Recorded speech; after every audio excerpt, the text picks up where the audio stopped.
نحمدہ ونصلی علی رسولہ الکریم اما بعد۔ محترم سامعین، آج آپ حضرات کے سامنے زکوٰۃ کے حوالے سے 4 باتیں عرض کی جائیں گی۔ نمبر 1، زکوٰۃ کس پر فرض ہوتی ہے۔ نمبر 2، زکوٰۃ کا نصاب کیا ہے۔ اور نمبر 3، زکوٰۃ کن چیزوں پر فرض ہوتی ہے۔ اور نمبر 4، مال تجارت کسے کہتے ہیں۔ تو سب سے پہلی چیز، زکوٰۃ کس پر فرض ہوتی ہے۔ تو یاد رکھیں، شریعت نے جو نصاب مقرر کیا ہے زکوٰۃ کا، اگر کوئی شخص اس نصاب کا مالک بن جاتا ہے تو ایسے شخص پر زکوٰۃ فرض ہو جاتی ہے۔ نمبر 2، زکوٰۃ کا نصاب کیا ہے۔ تو اس کو سمجھنے سے پہلے میں ایک حدیث آپ حضرات کے سامنے عرض کر دیتا ہوں تاکہ بات سمجھنے میں آسانی ہو۔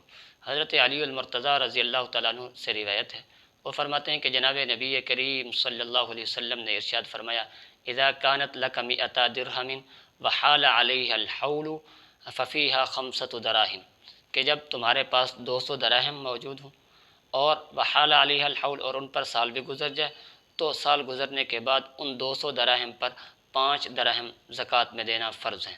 پھر آپ علیہ الصلاۃ والسلام نے آگے فرمایا، ولیس علیک شیء یعنی فی الذہب حتی یکون لک 20 دینارا، اور سونے کے اندر اس وقت تک کچھ نہیں ہے جب تک وہ 20 دینار کی مقدار کو نہیں پہنچ جاتا۔ فَإِذَا كَانَ لَكَ 20 دینارا، اور جب سونا 20 دینار کو پہنچ جائے، وحال علیہ الحول، اور اس پر سال بھی گزر جائے، ففیہا نصف دینار، تو اس میں آدھا دینار زکوٰۃ میں دینا واجب ہے۔ پھر فرمایا، فما زادہ فبحساب ذالک، اب اس سے جو آگے بڑھ جائے گا، یعنی 200 دراہم سے آگے اگر مال بڑھ گیا یا 20 دینار سے آگے مال بڑھ گیا تو پھر اسی کے حساب سے اس پر زکوٰۃ فرض ہوتی چلی آ جائے گی۔ اور آگے آپ علیہ الصلاۃ والسلام نے فرمایا، ولیس فی مال زکوٰۃ حتی یحول علیہ الحول، کہ کسی مال میں اس وقت تک زکوٰۃ نہیں ہے جب تک اس پر سال نہ گزر جائے۔ تو اس حدیث میں آپ علیہ الصلاۃ والسلام نے سونے اور چاندی کے اعتبار سے زکوٰۃ کا نصاب بیان فرما دیا کہ چاندی کے اعتبار سے جو نصاب بنتا ہے وہ ہے 200 دراہم۔ اب جب کسی شخص کے پاس 200 دراہم آ جاتے ہیں اور ان پر سال بھی گزر جاتا ہے تو ایسے شخص پر زکوٰۃ میں 5 دراہم دینا ضروری بنتا ہے۔ اسی طرح اگر کسی کے پاس 20 دینار موجود ہیں اور ان پر سال بھی گزر جاتا ہے تو ایسے شخص پر نصف دینار زکوٰۃ میں دینا واجب ہے۔ اب دراہم اور دینار، دراہم چاندی کے ہوا کرتے تھے اور دینار سونے کے ہوا کرتے تھے، تو جب 200 دراہم کا وزن کیا گیا تو وہ 52.5 تولے چاندی بنتی ہے، اور جو ہے 20 دینار کا جب وزن کیا گیا تو وہ 7.5 تولے چاندی بنتی ہے۔ اسی لیے کہا جاتا ہے کہ جب 52.5 تولے چاندی ہو یا 7.5 تولے سونا ہو تو ایسے شخص پر زکوٰۃ فرض ہو جاتی ہے۔ تو چاندی کے اعتبار سے نصاب 52.5 تولے ہے اور سونے کے اعتبار سے نصاب جو ہے وہ 7.5 تولے ہے۔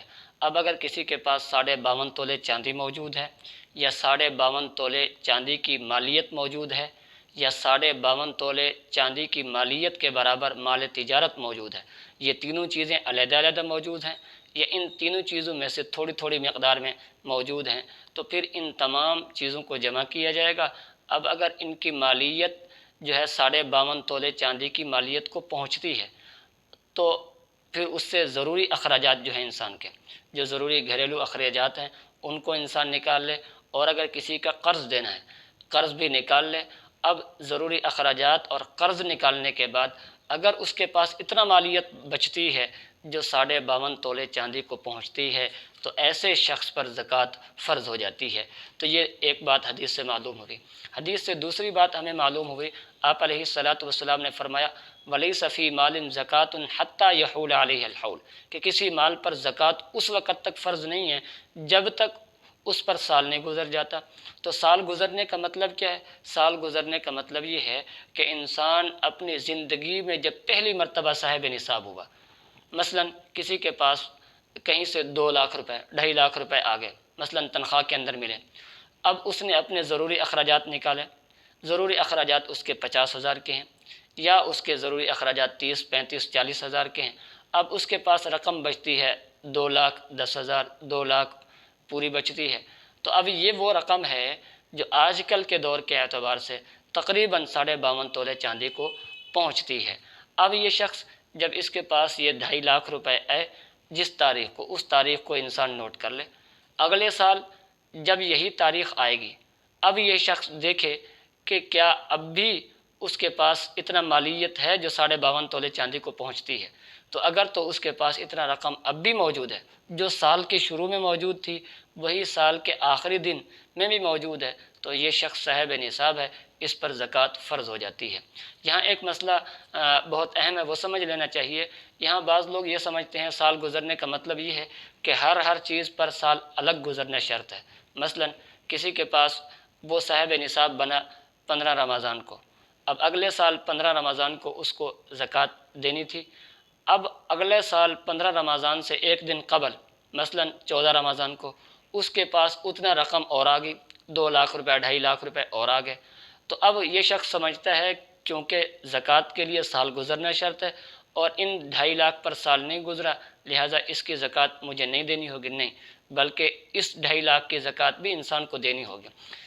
سال گزرنے کا مطلب یہ ہے کہ جب زندگی میں صاحب نصاب ہوا اور سال گزرا تو اس وقت بھی وہ صاحب نصاب تھا، اگرچہ درمیان میں اس کے پاس مال نہیں تھا، لیکن سال کے شروع میں بھی صاحب نصاب تھا، سال کے آخر میں بھی صاحب نصاب تھا، تو ایسے شخص پر زکوٰۃ دینی ضروری ہوگی، اگرچہ اس کے پاس ایک دن ہی 1 گھنٹہ پہلے ہی کیوں نہیں مال آیا، تو ایسے شخص کو زکوٰۃ دینی ضروری ہوگی۔ تیسری چیز کہ زکوٰۃ کن چیزوں پر فرض ہوتی ہے، تو اس کو سمجھنے سے پہلے میں آپ حضرات کے سامنے ایک حدیث بیان کر دوں تاکہ اس بات کو سمجھنے میں آسانی ہو۔ جناب نبی کریم صلی اللہ علیہ وسلم نے ارشاد فرمایا، لیس علی المسلم فی فرسہ ولا عبدہ صدقۃ، کہ کسی مسلمان پر اس کے گھوڑے میں اور اس کے غلام میں صدقہ یعنی زکوٰۃ فرض نہیں ہے۔ اس حدیث کو سامنے رکھتے ہوئے فقہا نے یہ اصول بیان کیے ہے کہ انسان کے ذاتی استعمال کی جو چیزیں ہیں، مثلا ذاتی استعمال کی گاڑی ہے، ذاتی استعمال کا گھر ہے، ذاتی استعمال کی کوئی اور چیز ہے، تو ان چیزوں پر زکوٰۃ فرض نہیں ہوتی۔ جو چیزیں ذاتی ضروریات، ذاتی اخراجات سے علاوہ ہیں تو ان پر زکوٰۃ فرض ہو جاتی ہے۔ تو اس اعتبار سے زکوٰۃ فرض ہوتی ہے 4 چیزوں پر: سونے پر، چاندی پر اگر نقدی رقم موجود ہے، اور نمبر 4 مال تجارت۔ سونا 7.5 تولے، چاندی 52.5 تولے، نقدی رقم 52.5 تولے چاندی کے برابر ہو، مال تجارت جس کی مقدار 52.5 تولے چاندی کے برابر ہو، تو ان 4 چیزوں پر زکوٰۃ فرض ہوتی ہے۔ چوتھی چیز آج کے ہمارے سبق کی وہ یہ ہے کہ مال تجارت کسے کہتے ہیں۔ مال تجارت کے لیے 2 بنیادی ضروری باتیں ہیں۔ نمبر 1، کوئی چیز آپ نے خریدی اور خریدتے وقت آپ کی نیت یہ تھی کہ میں اس کو آگے بیچوں گا، اور نمبر 2، دوسری بات وہ یہ کہ اب تک آپ کی وہ نیت برقرار ہے۔ اب تک نیت برقرار ہے کا مطلب یہ ہے کہ جس وقت آپ نے وہ چیز خریدی اس وقت آپ کی نیت اس کو بیچنے کی تھی، اور جب سال پورا ہو رہا ہے اس وقت بھی آپ کی وہی نیت ہے کہ میں اس کو آگے بیچوں گا، تو اب زکوٰۃ فرض ہوگی اس مال پر۔ اگر کسی کی نیت کوئی چیز خریدی اور خریدتے وقت تو اس کی نیت یہ تھی کہ میں اس کو آگے بیچوں گا، لیکن بعد میں وہ چیز انسان کو اچھی لگنے لگی اور انسان اس کو اپنے ذاتی استعمال میں لایا، اب اس کی نیت تبدیل ہو چکی کہ اب میں اس کو نہیں بیچتا، اب میں خود اس کو استعمال کروں گا، اب یہ مال تجارت نہیں ہے، اس پر زکوٰۃ فرض نہیں ہے، کیونکہ اب یہ ذاتی استعمال کے اندر آ چکی ہے۔ اسی کی روشنی میں یہ بھی سمجھنا چاہیے جو کمپنی کی وہ گاڑیاں جو ملازمین کو دی جاتی ہیں سامان پہنچانے کے لیے، اپنی پروڈکٹ دوسرے علاقوں میں پہنچانے کے لیے، نقل حرکت کے لیے، تو ایسی گاڑیوں پر بھی کمپنی پر زکوٰۃ فرض نہیں ہے۔ کیوں؟ اس لیے کہ یہ چیزیں بھی ذاتی استعمال کے لیے، ضرورت کے لیے، ضرورت سے زائد نہیں ہیں۔ اسی طرح کارخانے ہیں، فیکٹریاں ہیں، ان کے اندر جو مشینری لگی ہوئی ہے تو اس مشینری کی مالیت پر بھی زکوٰۃ فرض نہیں ہے، کیونکہ وہ مشینری بھی انسان کی ضرورت کے لیے ہے۔